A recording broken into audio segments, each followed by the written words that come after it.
Book 11 of 2019 was Flowers for Algernon by Daniel Keyes. What attracted me to this book initially was Algernon is a character from Oscar Wilde's play The Importance of Being Earnest that I absolutely love because the satire in it is just amazing. And then when I read the back, it was saying about how there's this character called Charlie who's mentally retarded, and he has a very, very low intelligence, and he can't like grasp kind of what's going on around him fully, and he's got this real passion to kind of learn, but nothing sticks with him, so he's like trying really hard, but he just can't get what everyone else gets just naturally. And he works with some kind of scientists they've basically discovered how to reverse this retardation by targeting some kind of enzymes. And then Charlie begins to get more intelligent. And what's really nice about this book is that Keyes writes it, so it's basically written from first person narrative. It's basically Charlie writing diary entries, and he starts writing what they call like progress reports. And all the grammar is really bad and the spelling's really bad, and it's really, really difficult to read. And it's a bit like, I don't know if you've ever seen those things where it's like you've read something and then it goes, no, look back at what you've just read, isn't your brain amazing? Like, because everything's muddled up, but the beginning and end of the letters are as they should be, so that your brain's kind of figured out what the words are. It felt very much like that when you looked at the actual text. It was really kind of hard to read, but your brain could kind of figure out what it was. And what was really, really good about what Keyes did was that he would correct a word every so often, so that the grammar and the spelling progressively got better, and you were seeing this change in Charlie over time, and it was really consistent. So like, you know, once he'd got all the spellings correct, then the grammar started to get better, and then like things like apostrophe usage and stuff like that would get better. So it was really, really nice to kind of see that development in language, that change in intelligence over time. And also it was really interesting to see how Charlie, as he became more intelligent, he started to understand like certain things about himself and about other people, and how he kind of started to realise how other people were not laughing with him, they were laughing at him, and they were actually quite cruel to him, and how emotionally he knew this, but intellectually he couldn't understand it, and was kind of quite ignorant to it. And it was almost like illuminative in how, as we grow older, we start to understand our environment a little bit more, and we become more intelligent to people's intentions and to how they are with us, and we can kind of pick up on things a little bit more. There's a section of the book where Charlie's talking about how he's finding it really, really difficult to get what Alice, this teacher that he has, who I don't want to spoil it and give you too much info base, which is why I'm being a little bit vague at the minute, but essentially he finds it more difficult to pick up on what she's hinting at in terms of her behaviour, whereas when he was really intelligent he could pick up on that stuff, and he knew kind of like what her hints meant. And I found that really, really interesting, because I've been in relationships with people where I've hinted things and thought that they were quite obvious, but this person has just not understood it, and perhaps it's because they just don't have that intelligence level to pick up on things that are being hinted at. So I thought that was quite interesting, and Keyes is very good because he shows Charlie developing, and I kind of resonated as I went through it, thinking, yeah, I went through that, and I went through it. And it was just really nice to kind of see Charlie growing as a person in such a short period of time that everybody else would kind of do across years, and to kind of think that Daniel Keyes is very perceptive, that that's how we change over time. Like, I think a lot of people change and don't recognise those changes in themselves, and it's only when they reflect back and they think, oh, actually, yeah, I was different then, they're not really seeing it as they kind of, you know, go through it.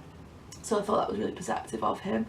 I found that I resonated with it quite a lot as well, because I feel like as a younger person I became intelligent very quickly in comparison to other people. I think now people have probably caught up with me and are at a similar intelligence level to me, but as I was growing up I became intelligent very quickly, and a lot of people were behind. And I'm not suggesting that I was the most intelligent person in my class at all, I was not. There was other people that were far more intelligent than me, but I found it very difficult to interact with other people, because every time I spoke or every time I tried to talk about the things that I was interested in, I got a lot of hit back from other people, which was, oh, you think that you're better than me and stuff like that. And even people in my own kind of like family, like siblings and things, would say things like that, and I'd just be like not understanding where that was coming from. But it was just because I wasn't realising how my intelligence level had got a lot higher than I thought it had, and other people were kind of aware of that and not liking that because their intelligence level wasn't getting to that level.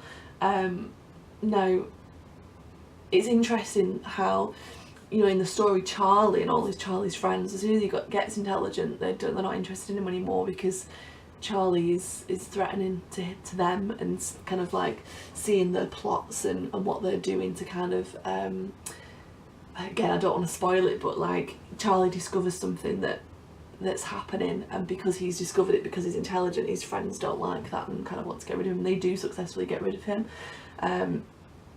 And it was kind of like Charlie's very isolated because he's not able to kind of communicate with the people that he initially was friends with. But it also goes into the fact that Charlie becomes so intelligent that he becomes so arrogant and so impatient with other people, and kind of blames other people for not being as intelligent as him and not being able to communicate with him.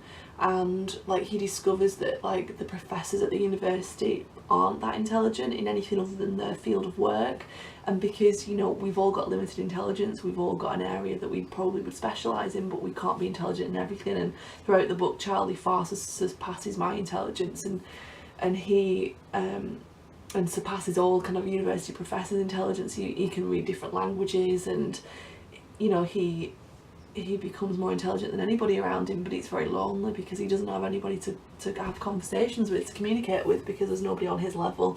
And it's almost like, you know, everyone thinks that having a high intelligence level is a desirable quality. It's not.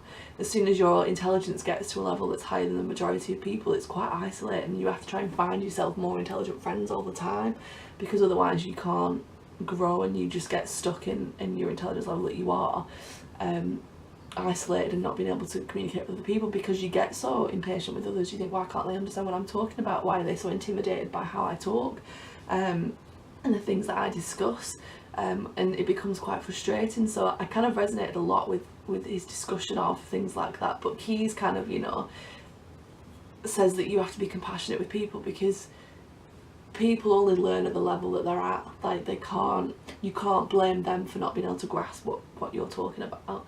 Like they can only meet you at their level of intelligence. And similarly, you can only meet other people at their level of at your own level of intelligence. Like, you know, there will be people that are more intelligent than you that you cannot understand, and you don't know why they say what they say and where they're coming from, and that is quite difficult to interact with those people, because they're just on another planet to you. You don't understand them, and it's kind of, you know, almost assessing that you need to find people that are on your intelligence level so that you don't feel that isolated and you don't feel like that. And it was interesting that when, again, I don't want to spoil it, but Charlie starts to lose his intelligence, and he's very frustrated by that. And I feel that sometimes. Like, I think like I'm becoming dumber as I get older, because my memory's not as good and I can't remember everything the same. Like, I used to read a book and be able to remember absolutely everything in it, but now, because I read so much, like last year I read like 71 books, I can't tell you. Like, if you've watched my reviews, you'll see that it gets progressively like less able to tell you what happened in those books, and I've only got like the gist of it. So I feel my memory kind of declining, and I get frustrated at things that I get kind of like, I used to be quite like confident and I'd just kind of go and learn anything, and now I'm a little bit more cautious and like, will I actually be able to know how to do this? Like, I remember at college learning how to do computer programming, as I did A-level computing, and I struggled and I found it difficult, but I cracked it and I was fine, I could do it. But when I did like a little it's called Duke of York, which is like a digital version of Duke of Edinburgh, like a national recognised qualification, and there's a badge on it called like programming computer badge, and I was learning how to program in Python, and it was so challenging, and I was like, I don't remember anything really about how to program, and I was doing it and I was thinking, my brain's not learning this as quick as what it did when I was younger, and everything becomes a little bit more difficult. So I think we all kind of face what Charlie faced, which was the decline of our intellect, and how we can still read and kind of still do things to challenge ourselves and to grow a little bit, but essentially we are going to decline, we are going to get frustrated, and it almost kind of made me think about how we need to be more compassionate with people who have like dementia and things like that, who are losing their mind and their faculties, and how that it's not anything that they can control, and that the same person is inside and the same person is frustrated but just can't like make that new information stick. So it was a really, really, really good book, and it was really good as well, like how, you know, the difference between having a relationship that's based on sex and having a relationship that's based on love as well. It kind of touched on that, so that was really interesting. So overall, like, really, really good book, really interesting, really kind of allows you to understand how you've changed intelligence, how your own intelligence has grown over time, and how it might be declining, and how you know, we get frustrated by that. So yeah, definitely recommend to read that, because I really, really enjoyed it.